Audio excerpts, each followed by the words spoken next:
Hello, viewers.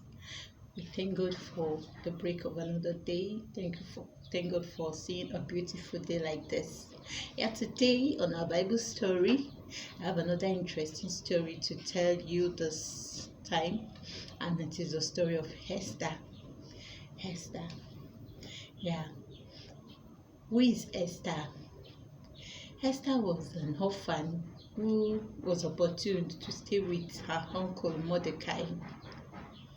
So there came a king who reigned at this time, called King Ahasuerus, why some called him King Xerxes in another Bible version. So one day they wanted to organize a feast, and the king's men and everyone decided that the queen should come, and the queen should be told to parade her beauty while holding that feast. But at that period, a message was sent to the queen, and the name of the queen is Queen Vashti, to come, that the king said she would come and then parade her beauty. But when she got this message, she felt so sad, and then she turned down the king's offer. She said, how on earth could a queen like her just stay in the presence of people of the Shushan Kingdom and start parading her beauty? Then she rejected the offer. So the message got back to the king. The king became so furious, and his king's men, so they decided that she's not going to become the queen of the kingdom. So the king's men organized. They told the king that they were going to organize a feast where all maidens, virgins would come, and then there would be a contest amongst them, just like what you have now, like a beauty pageant where the king is going to choose another queen from. So this news got to Mordecai. Mordecai was always at the gate of the king, more like a gatekeeper. So one day when the message got to Mordecai thought of it that, yeah, I had somebody, Esther, who is with me. One can always tell this. And then when he got home, he told Esther about the news. Esther did not reject. She didn't reject the offer. Then she decided to be part of the feast where all the virgins will come together, the maidens. Then so they organized them, and then they had to stay in a place where somebody was in charge of them, that is Hagar, was in charge of them to take care of them. But right there, while she was even there, she had already found favor with the person taking care of them. And at the very long run, do you know what? Esther emerged as the next queen of the Shushan Kingdom. When she became the queen, then there was this man again amongst the king's men named Haman. Haman was a very proud man, very arrogant. He had always had issues with Mordecai, saying Mordecai would never bow to him when he sees him. And because Mordecai was a Jew, he see no reason bowing down to Haman. And then, because of this, Haman planned a plot against Mordecai. He told the king about Haman, and he said the Jews, the Jewish people that they're about to take over, and he told a lot of lies about the Jewish people. And when this news got to Mordecai had to send for Esther. And then he told Esther, this is what Haman is planning. This is the plan for the Jewish people. What do you think we can do? We need to stop this man. If not, we'll be killed. And then Esther thought of it. Oh, I wish I could be of help, but you can't just enter into the king's court just anyhow when it is not your turn to do so. And then she told Mordecai. Mordecai was so sad, and Mordecai said, you never can tell. If anything should happen to us, you'll not be excluded in this matter. We will all be involved in the matter. And besides, who know if you have been appointed as a queen for a time as this? And then Esther thought of it, and then she said, wow. She decided and made up her mind. She sent a message that all the Jewish people should please fast for her. Let them fast together. I think they should fast for 3 days. They fasted. And then she said, if I perish, I perish. Though it is not my turn to see the king, but I know that I must get something, there must be a favor. So after fasting, the last day of the fast, she decided to go. And guess what? When she got to the king's court, the king saw her and the king said, "Oh, is that my queen?" Immediately the king said, "Anything you want me to do, even half of my kingdom, I'm ready to give to you," even when it was not time for her to see the king. So Esther told the king that, "King, there's nothing much, but I would just like to organize a feast, a banquet, as in a get together, and I would like Amma to be part of the get together." So before the get together, um there was a day the king was sleeping. He could not sleep, and then he began to remember, wow, I think this man did me a favor. Mordecai had helped the king before when his servants were trying to plot evil against him. It was through the help of Mordecai that the king got those people and they were killed. So then the king thought of it that, oh, I think I've not rewarded this guy. Then he called on his servant to check the book of the Chronicles. And the book of the Chronicles at this time is more like the book of where they write the happenings, what has happened. They write everything that happened at that period.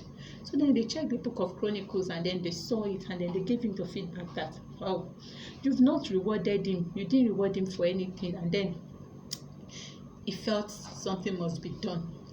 So in the following day, he called on Haman and he said to Haman, "Hello, Haman.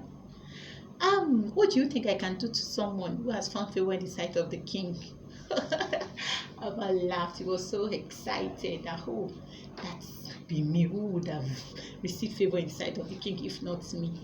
And then he suggested, "The king, oh my king, why not put your robe on the neck of such person? Let the person be dressed well and placed on the horse, and then let such person be taken round about the kingdom, and then somebody announcing that, oh, this is the man who has found favor in the sight of the king." And then the king said, "Wow, what a nice idea. That's a very good one. Do you know what? I would like you to go and get Mordecai. He's the one who has found favor." Oh, Haman was so sad. He felt, oh my goodness, I would be the one to take my enemy round about. But he had no choice. The king had ordered. Who is it to say he's not going? And he just stood up immediately, took Haman, dressed him, and then placed him on the horse. And then he began to announce that this is he who has found favor in the sight of the king. This is he who has found favor in the sight of the king. And he did that.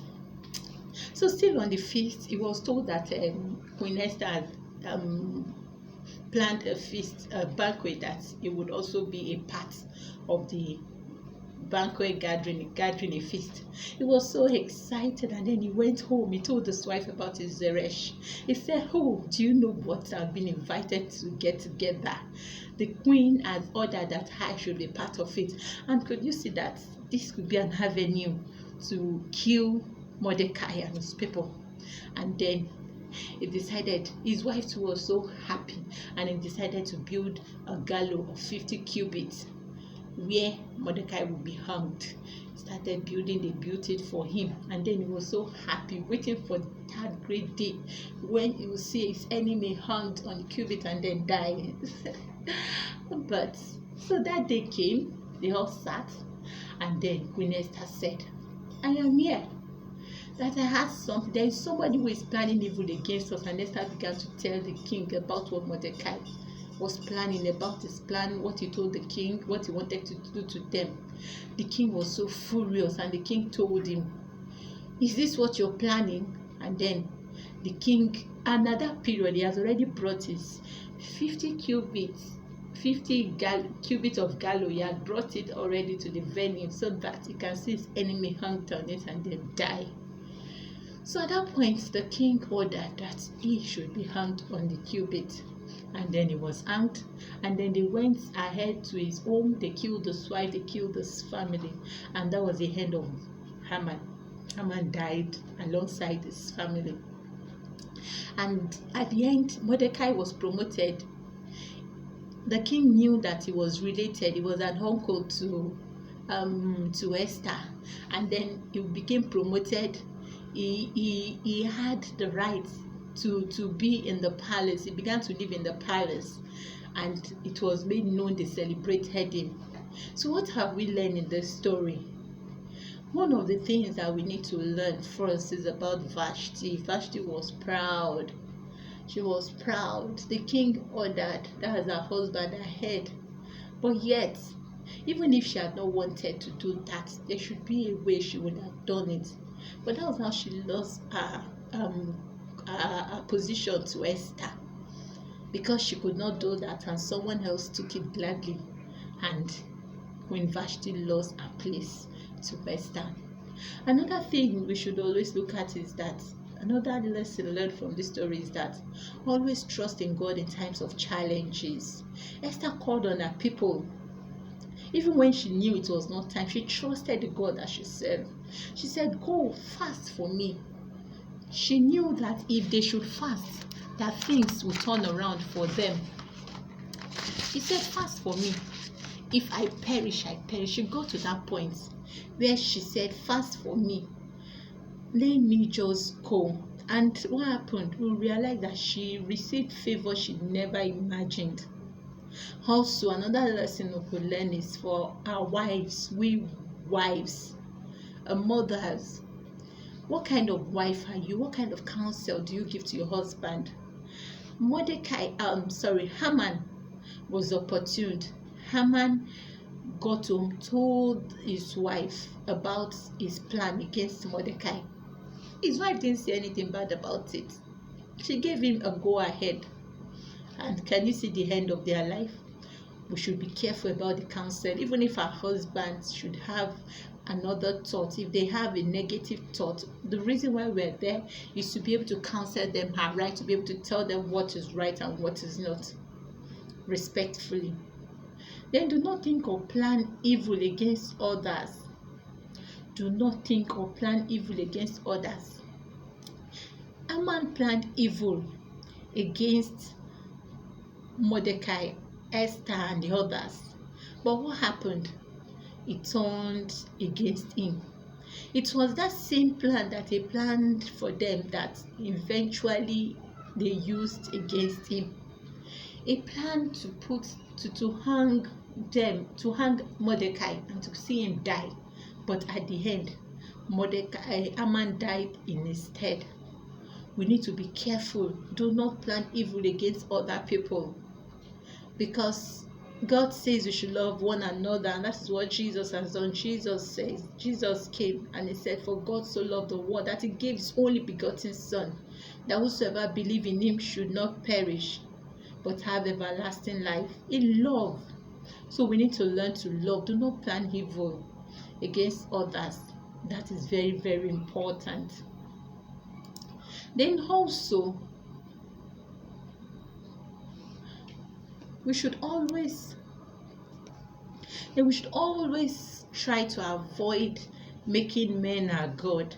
And I think one thing that caused the rift between Mordecai and Haman was that Haman almost wanted Mordecai to turn him to his God. And this was what Mordecai rejected. Who are those people in your life that you have almost seen as God, as a semi-God, that you unknowingly or knowingly to you have placed them more as God in your life? The reverence at which you need to give to your maker, you have started giving to them. We need to be careful. That was what happened to Mordecai. Mordecai refused to begin to bow to Haman, and that was what started the rift between them. We need to be careful. So on this note today, we don't really have much. That is about the story of Esther, and I hope you had a wonderful time, and I hope you've learned one thing or the other. So see you again next time. Bye.